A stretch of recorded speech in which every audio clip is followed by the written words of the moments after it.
Mr. Chancellor, Andreas Wimmer received his degrees at the University of Zurich and began his career in Switzerland and Germany before coming to the United States in 2003. Before joining Columbia University in 2015, as the Lieber Professor of Sociology and Political Philosophy, he held positions at Princeton and UCLA.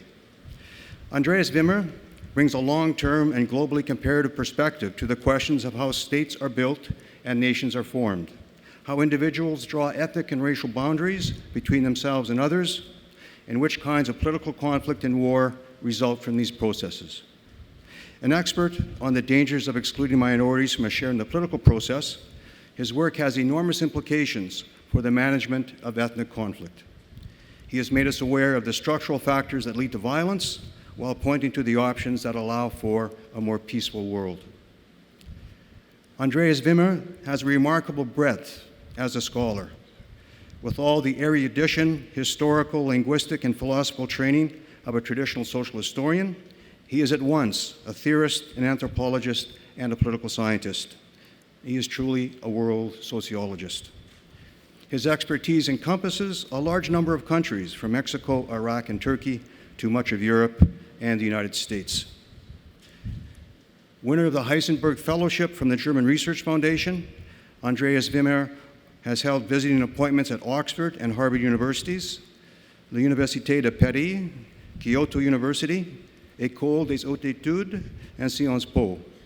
He is a member of the Council on Foreign Relations, an external fellow of the Center for Research and Analysis of Migration of University College London, and sits on numerous boards, including the Institute for World Society, the Max Planck Institute for the Study of Religious and Ethnic Diversity, and the Foundation for Population, Migration, and Environment. Mr. Chancellor, I present to you Andreas Wimmer, that you may confer upon him the degree of Doctor of Letters, honoris causa.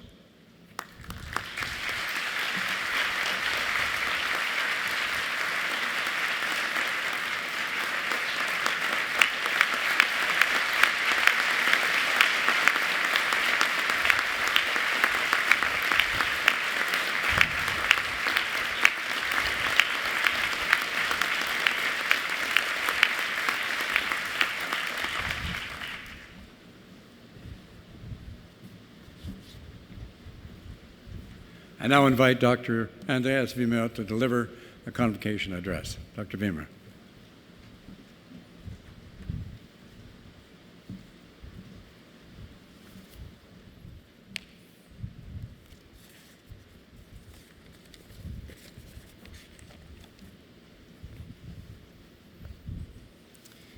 Chairman of the Board, Mr. Chancellor, Madam Principal, members of the faculty, proud relatives and friends, and dear students.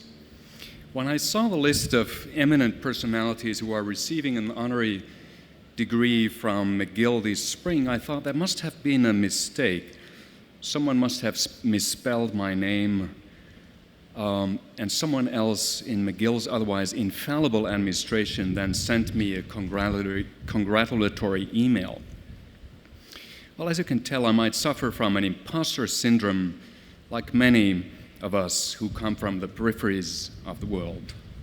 Imagined or not, it is now too late to correct the error, I hope, and here I stand in front of you on your day of achievement and pride. You know what to expect from a convocation address: praise for the efforts that lay behind you, some wise advice of how to craft a career. I'm afraid I'm not good at this genre of speeches, so let me try something else. It will be a short note on what people like you, the most highly educated in the world, can and should do in your future professional life. It will be a call to responsibility, but not of the usual sort, not because leaders should be responsible by the very nature of their position, but because of the nature of the times in which we live. And there are two tendencies that I see today, and they collide with each other. And from that collision, I think, comes your responsibility. On the one hand, globalization, and particularly the rise of the internet, have made today's world extraordinarily competitive and complex.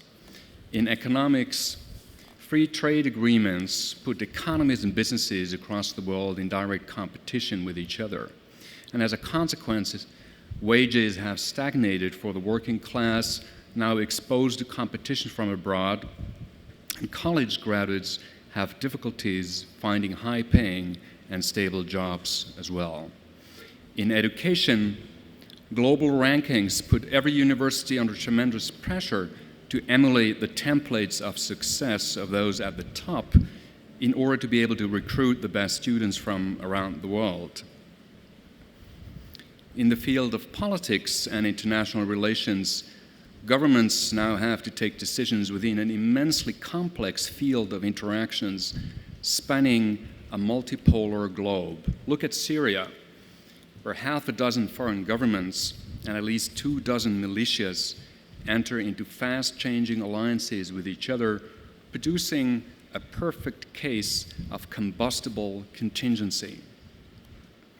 On the other hand, however, the collective cognitive capacity to deal with such competition and complexity seems to decline rather than increase. One of the reasons for this is that the sheer volume of information has exploded thanks to the digital revolution.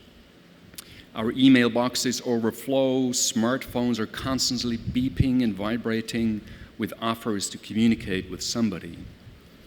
This deluge of information and explosion of connectivity has produced a trend towards shortness.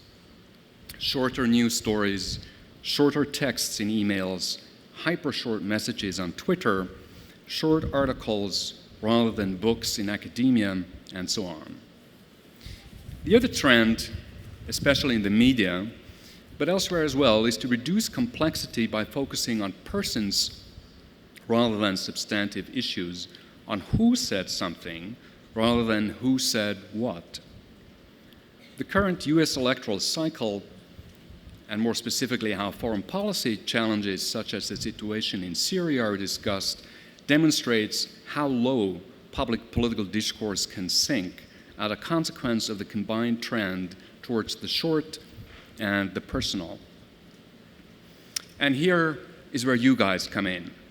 Recent graduates from Canada's finest institution of higher education. You have been trained to think in complex ways beyond the personalized short form. You can understand a labor market forecast based on sophisticated econometric formula and data. You master such intrinsically difficult things as a constructivist theory of international relations. You can write code, some of you, as beautifully complex as a Shakespeare play. You don't stop listening if a sentence contains, on the one hand, as well as on the other hand. You can hold 5 different thoughts in the air, juggling them like a jongleur without letting them fall on the ground. This is an amazing resource, the most precious and the most durable gift that your parents and the university gave you.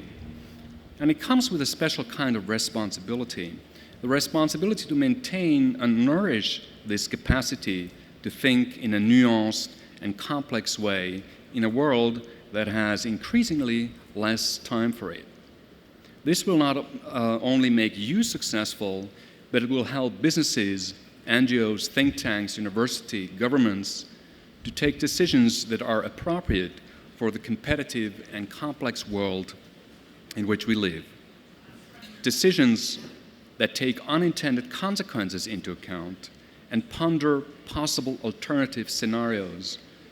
Decisions that are made modestly, not because modesty is a virtue, but because it is appropriate and realist in an interrelated, fast-paced world beyond anybody's steering capacity. Living up to this special responsibility is not easy, you will see. In most lines of work, your career will depend on how you please your superiors, not how subtle and therefore appropriate your analysis is. If you work in the media, For example, you will be pressured to produce short but sexy stories that sell. In an NGO or foundation, you will be strongly encouraged doing what could please possible donors, not what is appropriate. In other words, you will be constantly challenged to produce something that is easy to communicate because it is short and simple, promising a quick success. I hope you will resist. Maintaining the capacity for subtlety, nuance, and complexity is an ethical calling for those who have the privilege of a higher education at a place like McGill. The calling is not to remain academically aloof, forever musing over the pros and cons, but to maintain what you have learned here. In order to help create a world in which the complexity of the organizational challenges we are facing are met by the complexity of the solutions to address them. Graduates of 2016, the world needs you more than ever before. Nourish and deepen your hard-won capacity to think in critical, in nuanced ways. This will not only be good for the world that you will shape, but also will allow you to see and make the best of the unforeseeable opportunities a competitive and complex world will offer you. If anything can be learned from my own career through various disciplines and countries, it is that such unexpected opportunities are indeed plentiful and are there for you to grasp. Congratulations, and my very best wishes for a satisfying and successful career.